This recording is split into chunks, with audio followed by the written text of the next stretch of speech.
અંકલેશ્વર તાલુકાના નવા તાળિયા ગામ પ્રાથમિક શાળા ખાતે તાલુકા કક્ષાના 78મા સ્વતંત્ર દિનની ઉજવણી કરવામાં આવી હતી। મામલેદાર કરણસિંહ રાજપૂતના હસ્તે ધ્વજવંદન કરવામાં આવ્યું હતું। આ પ્રસંગે શાળાના વિદ્યાર્થીઓ દ્વારા સાંસ્કૃતિક કાર્યક્રમો રજૂ કરવામાં આવ્યા હતા। અંકલેશ્વર તાલુકાના કક્ષાના 78મા સ્વતંત્ર દિનની નવા તળિયા ગામની પ્રાથમિક શાળા ખાતે આનબાન સાથે ઉજવણી કરવામાં આવી હતી। અંકલેશ્વરના મામલેદાર કરણસિંહ રાજપૂતના હસ્તે ધ્વજવંદન કરવામાં આવ્યું હતું। આ પ્રસંગે તાલુકા વિકાસ અધિકારી હિરેન બારોટ, તાલુકા પંચાયતના પ્રમુખ પુષ્પાબેન પટેલ, જિલ્લા પંચાયતના સભ્ય ભરત પટેલ, ગામના સરપંચ પારુલબેન આહિર, તાલુકા પંચાયતના સભ્ય અરવિંદ પટેલ, કલ્પેશ પટેલ સહિતના સભ્યો ઉપસ્થિત રહ્યા હતા।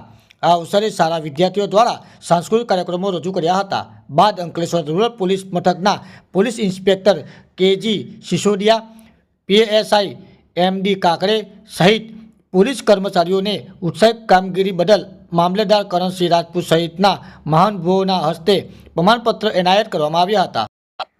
અંકલેશ્વર તાલુકા અને શહેરની પ્રાથમિક શાળાઓમાં ફરજ બજાવતા શિક્ષકોને વિશિષ્ટ કામગીરીને બિરદાવવા પ્રતિભાશાળી શિક્ષકોને મામલેદાર કરણસિંહ રાજપૂત સહિતના મહાન અનુભવોના હસ્તે પ્રમાણપત્ર એનાયત કરી સન્માનિત કરવામાં આવ્યા હતા। આ અવસરે તાલુકા ભાજપના પ્રમુખ નીતિન્દ્ર દેવધરા, ગ્રામ પંચાયતના ડેપ્યુટી સરપંચ વિનોદ પટેલ સહિત ગામજનો અને વિદ્યાર્થીઓ તેમજ શિક્ષકો ઉપસ્થિત રહ્યા હતા।